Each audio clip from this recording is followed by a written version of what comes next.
I have to agree with that. I don't know how he did it.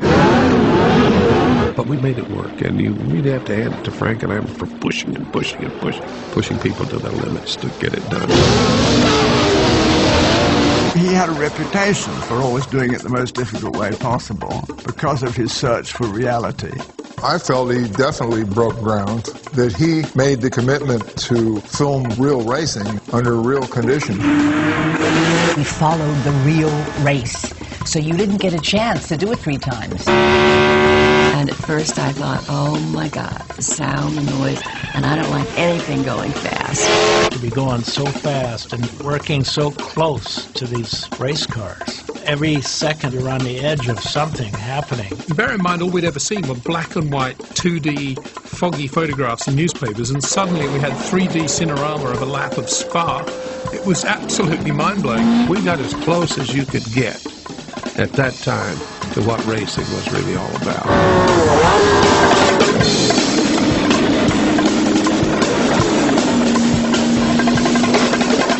When the film starts, what Frankenheimer could easily have done is shown you Brian Bedford putting his earplugs in, or they could have shown you James Garner putting his gloves on. But in fact, you see Jochen Rindt, you see Phil Hill, you see the real drivers.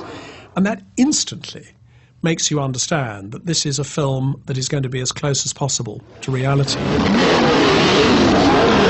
What makes Grand Prix so brilliant is that when we see the 66 Belgian Grand Prix, it is the 66 Belgian Grand Prix. It's not some stupid race that they've created. It's a documentary apart from anything else. We were used to seeing Hollywood's efforts at making films about motor racing, and we were used to sneering at them. This was a film where real efforts had been made to make everything accurate. His main quest was for realism, and that's why I think Grand Prix isn't dated at all, because you have this feeling of it actually happening.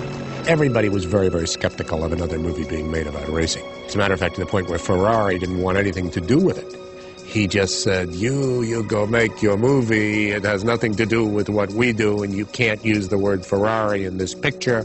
And that was pretty much the attitude of all the drivers. Most of the drivers at first didn't like the idea at all. John Surtees driving for Ferrari and Bandini with Ferrari, they weren't too happy with it. Jackie Stewart was not happy at all with it.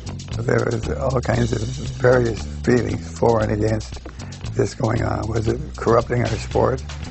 Or was it? Well, my first reaction was that let's hope they do a better job of it than they've done in the past. Because, at that time we'd never seen a racing film that meant anything to the drivers. When you first run against a big Hollywood person, you're just kind of interested. What's he like? Is he going to make us famous, or is he going to take what he can and run? You have no idea. There was an enormous amount of talk going on. A lot of the mechanics said they couldn't get on with their job because there were cameramen and wires everywhere. So there was a general kind of faint feeling of disapproval that Hollywood was interfering with what was then thought to be a very European sport. Frankenheimer had an amazingly good brain for racing. When it came to detail of badging on cars or colours or the way drivers were putting their overalls on, all the detail, Frankenheimer was in charge of it 100%. And I think that shows how much actually he loved motor racing. I think it began when he was a little boy, practically. There are pictures of him driving the family car down the driveway. And then when he was at Williams, he would come home every weekend, and as he said, it was the Taconic Parkway Grand Prix every weekend for him. I always loved cars. And then when I got a little money together, I started racing, club racing. And I realized that even in my wildest dreams, if I had started doing this when I was 12, I didn't have the talent to be really a guy like Phil Hill or Jimmy Clark or Jackie Stewart or Jack Brabham, the guys that were the big Formula One drivers at the time.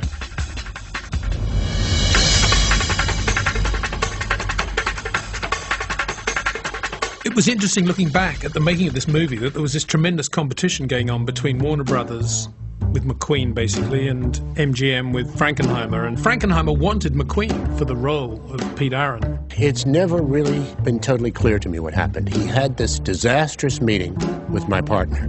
It's a meeting that I should have been at, and for professional reasons I was doing something else, so I said to my partner, you take the meeting with Steve. And so he sent Eddie Lewis, and apparently Steve McQueen and Eddie Lewis hated each other on sight. And Steve McQueen suddenly decided, to hell with John, he was going to do a Grand Prix movie. I don't think Frankenheimer wanted me. He didn't want anybody that had an opinion. Anyway, the studio wanted me. So I think I was inherent in the deal. And Frankenheimer went along with it, and then we got along pretty good, Frankenheimer and I, except for a couple of points.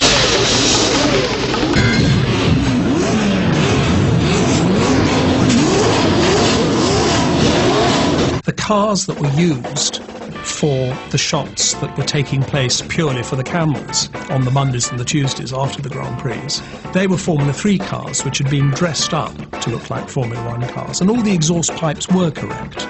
All the suspension parts had been made to look correct, so that when they intercut, they really were pretty similar.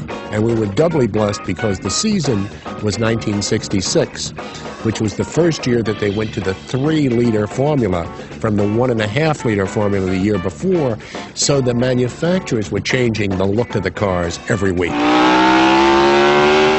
The fact that Frankenheimer refused to use doubles and made the actors do the driving simply underlines how determined he was to make the thing work. I was watching you on the first day here, and you didn't look too happy then. You're looking a bit happier now, I notice. Well, it wasn't a matter of happy.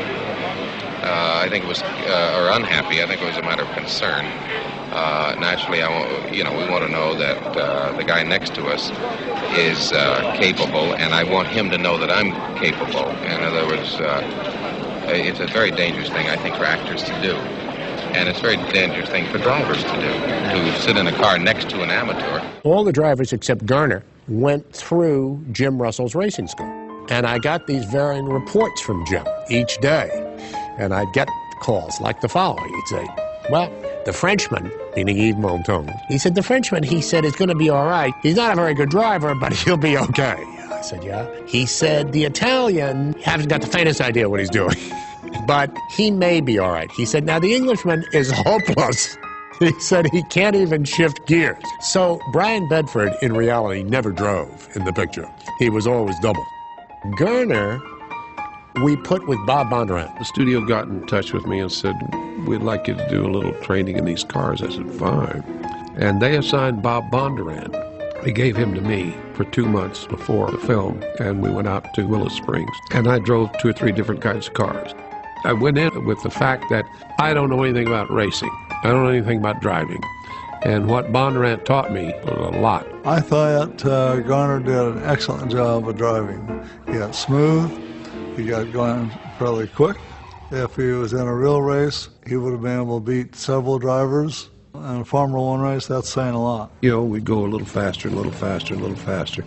And then he would go to the corners and he would look and see you're not going in deep enough there or you're going in too soon. We'd build up the speed and build up the speed on each lap until I found out that's about my limit. And it was pretty close to his, too. I honestly believe that if Garner had decided he was going to do this as a young man, he could have made a very good career as a race driver. He was that good. One of the things that Frankenheimer was very, very good at was the dynamics of the car and how to photograph the car. In terms of the camera angles and the clarity of the shots, it stands up to today's technology, no doubt about that.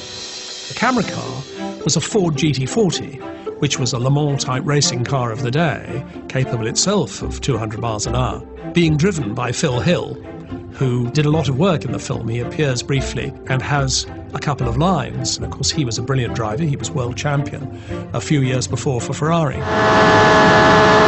The idea was put the audience in the car. And we fooled around for months, experimenting with various places to put the camera and with various lenses. When we first started testing lenses and cameras and trying to figure out just the best look that we were going to have on Grand Prix, we would be trying out different vibration-proof mounts and ways of dampening the vibration that you would get in a camera mounted to a race car. And we found out that by not using any vibration-proof mounts and just locking it to the car and going with a certain amount of shake and jiggle and everything that the camera would give you and make the picture look twice as exciting and it looked real. One of the clever things Frankenheimer also did was the use of very long lenses, which gives you a great feeling of speed, particularly when you're panning, and some of the shots are even a little bit soft because the lenses are so long, it's just hard for the guys to hold focus. And then great shots of cars on long lenses coming straight towards camera, and that's where it was innovative. In the mid-60s, Formula One was very much more laid back. There weren't the huge commercial interests. But even so, when John Frankenheimer's crew and actors and hangers-on and makeup artists and all the other people you need all arrived, some of the Formula One establishment got a little bit sniffy about it. In those days, the teams, aside from Ferrari, really didn't have that much strength. So we were smart enough to go to Carroll Shelby, and Carroll Shelby kind of embraced us. And through Carroll Shelby, I got to Dan Gurney and also to Phil Hill. And then, the year before we made the picture, I went around to all the races and I signed these guys up for 2 years exclusivity to movies, to me. They still did not really believe us as being anybody to be taken seriously. As a matter of fact, we were a terrific inconvenience to them because we had track time just before their practice. We also had a big unit in situations where we got in the way. Let me speak about you as a director now. You're generally admired by the people who work for you as a director, yet your methods are fairly forthright, and you can be quite rude. Do you find that by keeping things at fever pitch, you get the best out of people? Well, in the first place, I don't mean to be rude. You know, I really don't. He seemed like a creative guy, and he talked a lot, which fit the image that you might have had in your mind about a Hollywood person. He wasn't shy about spending money, as we could see. And he had a penchant for using the F word at a time that it wasn't acceptable yet. And he knew that, and he used it for all it was worth until it got to be old hat, and then he dropped it. Oh yeah, Frankenheimer, he could be a pain in the butt sometimes, but he wanted something done right, and he would keep going until he got it done right. I'm not implying any criticism here. Your methods of working are obviously your own, and they're obviously vitally successful and have always been successful. It's just that I wondered if this was a deliberate policy, and that the way to get things moving was to shout and scream a bit, and that if you came on quietly, nothing got done. Well, Alan, look, I became a director at 24 years old, which is probably pretty good. But the whole thing is that everybody thought I was an inexperienced kid, you know, who didn't know what the hell he was doing. So the only way I could get it done was just to say, do it! And I've never stopped that. John Frankenheimer, to me, was a man of iron. He had incredible nerves. It just wouldn't let things faze him too much. He wasn't a pushover. He was very strong. And at times you hear, maybe too strong with people, but I didn't have that impression or that experience with him. He was an overpowering, overwhelming kind of person. So just to see him standing in a room was like, oh my gosh. He was a fantastic director. And he was a really professional guy. There's no way, he will never get a no for an answer. I just find that in order to do it, I almost have to do it myself. I mean, nobody's going to do it for me. I had great dreams of a second unit, but it didn't work. So it's going to be a first unit operation, that's it.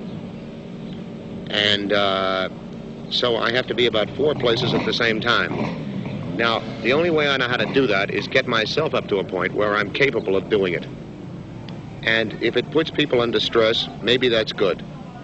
I believe in being honest. I certainly would never like to be considered rude. If I am rude, I apologize to anyone that I've been rude to. People didn't realize about him was that he was very laid back, actually, and had to sort of push to get that adrenaline going. But once it went, it was like a force of nature. Frankenheimer was tough on people. He was really hard on people. He was a bit of a genius at work. And he was a very talented director. But he ran roughshod over people. You know, in the end run, my name is going to be on this film. And, an assistant isn't. You know what I'm talking about? Frankenheimer did the right thing. He just took it by the scruff of the neck and went to Monte Carlo, and that was the first shoot. It was just chaotic. Not only that, but at that time, half of Monaco was owned by the Grimaldi family and half by Onassis. And so in the days when the Grimaldi said we could close down the streets, Onassis said we couldn't close down his part of the streets. So you could drive about 2 miles on the circuit and you had to stop and wait till the next day to go. It was really wild. Yesterday we had a rebellion. The shopkeepers of Monte Carlo arrived and started waving at the camera because they claimed we were closing down all their shops and everything else. Now, I'm not saying that they don't have a valid point, but the whole thing is that I can't superimpose a title on the screen saying that the reason that these idiots are waving here is because, they didn't like the idea of the picture being made, because they're going to be the first bastards, to get into the motion picture house to see the bloody picture, when it opens here. The company had paid all these shopkeepers and whatever for the time we blocked them off and they couldn't do business. Well, I'm out in a boat in the bay there, and I finally called on the radio and said, what is holding things up there? I'm freezing. Oh, some guy wants more money. I got on that boat and I said, let's go up there. I am freezing my ass off. Now get your butt out of here. I'm going to throw you right in the water.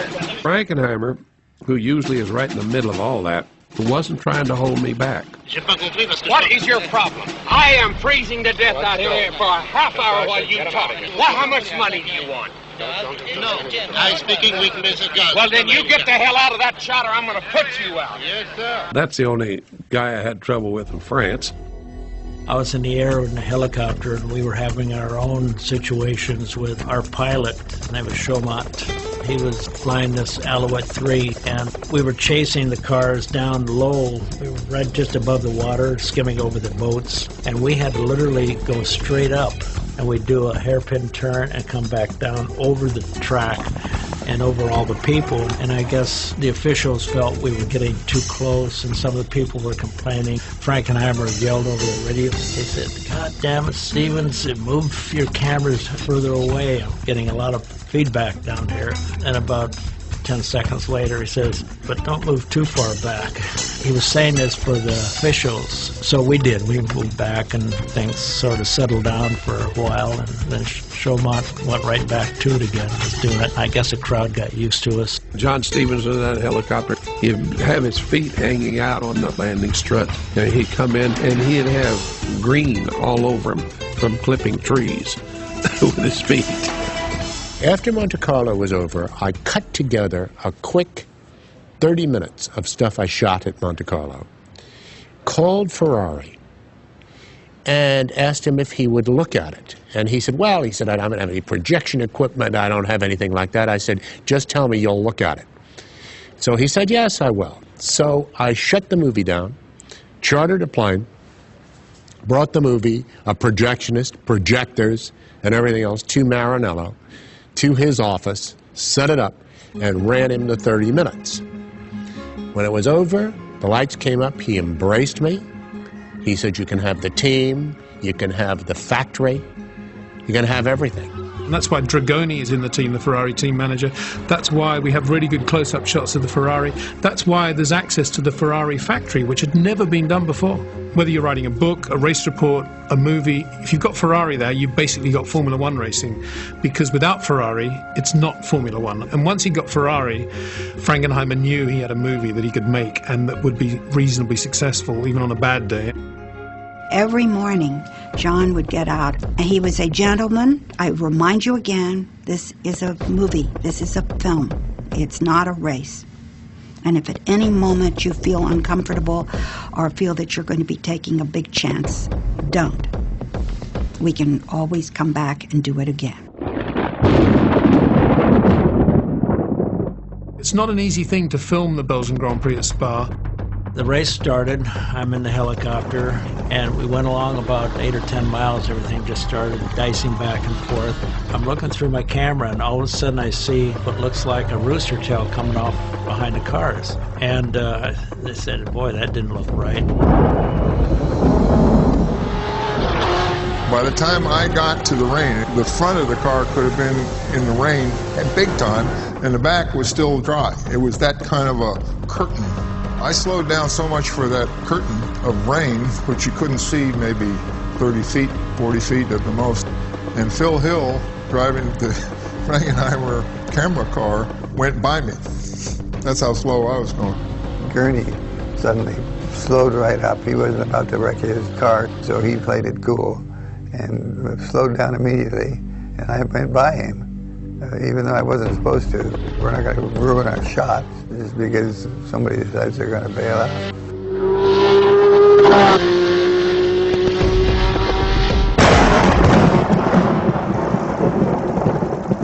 I'm looking down, I see these cars spinning out and doing different things, so I keep photographing all this going on, and the cars are going 150, 60, 70 miles an hour, and they're hitting this water, puddles of water. So we kept shooting all the way around the track, and this is where we got some of the most interesting film. Pretty soon, I must have passed at least half a dozen cars that were off, upside down, this way and that way, and then another group of cars, maybe another 4, already in trouble right there. One by one, I saw cars disappearing in front of me. Bonnier almost went into the upstairs window of the house, and Jackie Stewart further around. He broke his shoulder bone.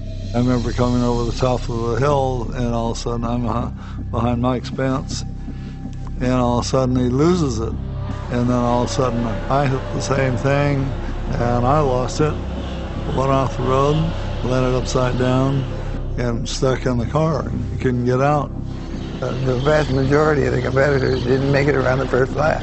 So when I came in at the end of the first lap, the entire pit came roaring down and wanted to say, where is so-and-so and so-and-so and so. A lot of times things just happen during a race where your camera just happened to be on the right car at the right time and a situation would happen. And then we would go back the following day and actually shoot around that particular accident that we would photograph. Jerry, it was perfect. Absolutely. Out of everyone. Perfect. We talked about how do we do these wrecks. We had a great special effects man, a guy named Milton Rice, and he came up with the idea of this cannon, this hydrogen cannon. So what we did was we took the engines out of some of our cars, put dummies in them, and put them on this hydrogen cannon, loaded the thing up, and fired it. How about the danger? Are you conscious of this all the time? Or are you more conscious of getting your right profile in the shot? Well, no. When you're in a car, particularly a Formula car, but any car, you cannot think of anything else. I mean, if you don't think of going from one point to another, from one your braking point to your gearing down to where you make your turn into a corner, if you stray from that and you worry about where that camera is or anything like that, then you're off the course. So we strictly do not worry about it. We'll do our acting in the pits. I never felt like it was dangerous, even when we did the fire sequence at Brands Hatch. I did that stunt, and I had 2 bottles of butane in there that were leading to tubes, letting the fuel out. And I just turned them both off as I pulled off to the side, and as I started to get out, it just blew into a ball of fire. I think that's when the insurance company canceled my insurance on the picture. I drove the last month and a half without insurance. I'm okay. That's what makes Grand Prix the best movie ever made about motor racing, because you have that wonderful blend of storyline with reality. One of my favourite scenes, in fact, is the driver's briefing at the Belgian Grand Prix, partly because I'd never seen anything like that before, and here was Jochen Rindt sitting there, and there was Bruce McLaren actually talking. I'd never seen or heard Bruce McLaren's voice before until we saw that scene. Well, they haven't changed the road in 10 years. They're not allowed to do it now. I must say, Graham Hill's acting is surprisingly like Graham Hill in real life. You see him celebrating and pouring a pint of beer over somebody's head. You see him making jokes, and you also see him eyeing up even Mary Saint. And that's exactly what Graham Hill would have done. If a driver turned up with a new girlfriend, Graham would eye her up and down.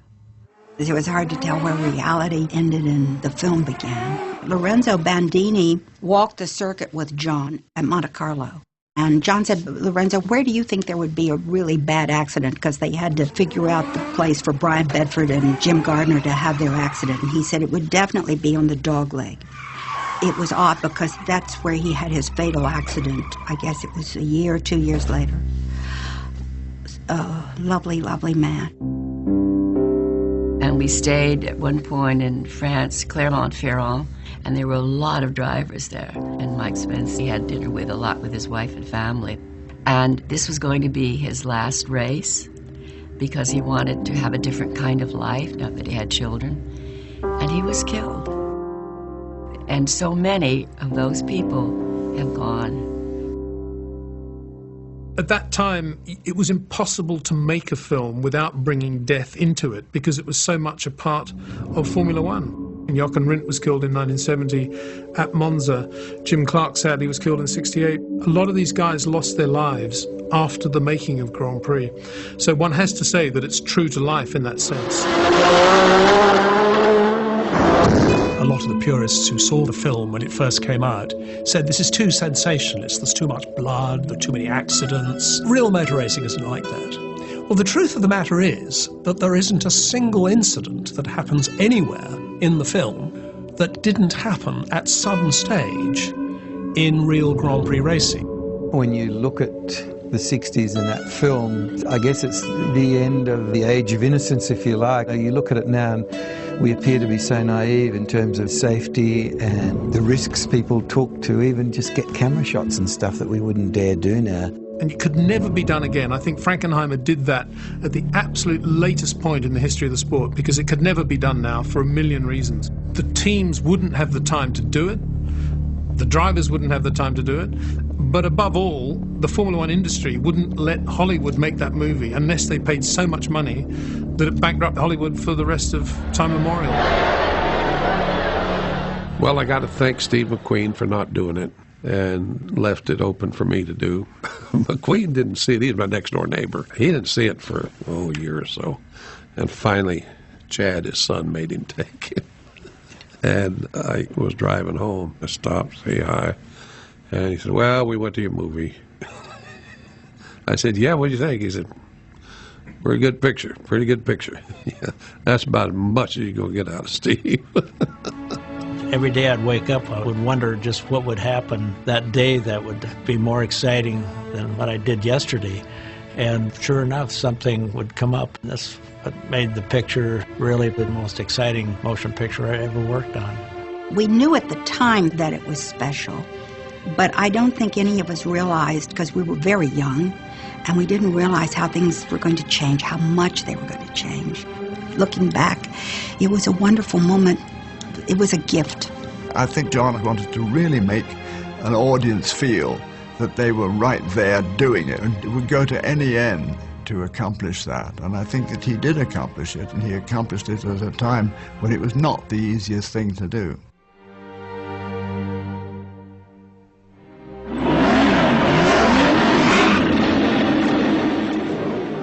Making a picture is a strange thing because after everybody hates you when you're making it.